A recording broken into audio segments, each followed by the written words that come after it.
Taste the Daily.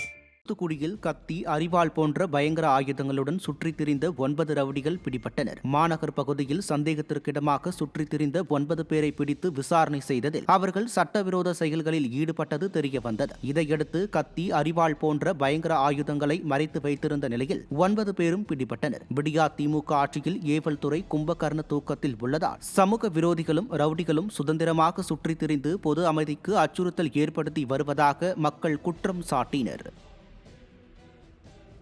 Nellai வண்ணாரப்பேட்டையில் cellphone கடையில் ஊழியரின் கவனத்தை திசை திருப்பி 8000 ரூபாயை இளைஞர் ஒருவர் திருடிச் சென்ற சம்பவம் அரங்கேறியுள்ளது. இருளப்பன் என்பவரின் கடைக்கு வந்த இளைஞர் ஒருவர் ஹெட்செட், ப்ளூடூத் வாங்குவது போல நடித்த ஊழியரின் கவனத்தை திசை திருப்பி கடையில் இருந்த 8000 ரூபாயை திருடியுள்ளார். இதையடுத்து எந்த பொருளையும் வாங்காமல் அவசரமாக கடையில் இருந்து இளைஞர் வெளியேறியதால் சந்தேகம் அடைந்த ஊழியர் கடையை பரிசோதித்த போது பணம் திருடப்பட்டிருப்பது தெரியவந்தது.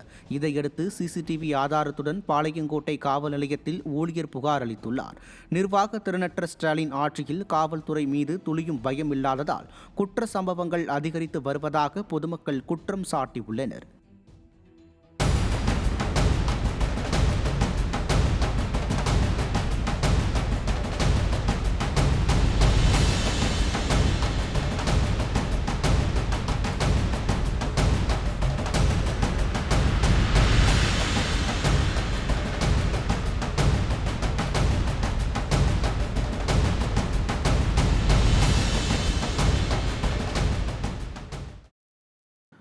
கிருஷ்ணகிரி மாவட்டம் ஓசூர் அருகே தவறுதலாக ஜிபே மூலம் அனுப்பிய 10,000 ரூபாய் பணத்தை மீட்க 1 லட்சம் ரூபாயை விவசாயி ஒருவர் இழந்துள்ளார். பி. முதுகானப்பள்ளி கிராமத்தைச் சேர்ந்த திம்மராயப்பா தனது நண்பர் சீனிவாஸ் என்பவரிடம் வாங்கிய 10,000 ரூபாய் பணத்தை ஜிபே மூலம் அவருக்கு அனுப்புவதற்கு பதிலாக வேறொரு சீனிவாசுக்கு தவறுதலாக அனுப்பியுள்ளார்.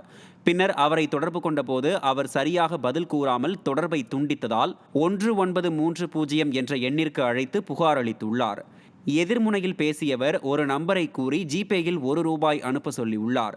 பின்னர் திம்மராயப்பாவை தொடர்பு கொண்ட ஒருவர் தன்னை போலீஸ் எனவும் தனது எண்ணுக்கு 1 லட்சம் ரூபாய் அனுப்பினால் ஏற்கனவே இழந்த 10,000 ரூபாயையும் சேர்த்து 1,10,000 ரூபாய் அனுப்புவதாக கூறியுள்ளார்.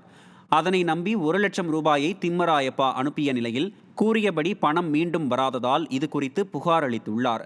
சைபர் மோசடி குறித்து விடியா அரசு போதிய விழிப்புணர்வு ஏற்படுத்தாததே இதுபோன்ற சம்பவங்களுக்கு காரணம் என பொதுமக்கள் குற்றம் சாட்டுகின்றனர்.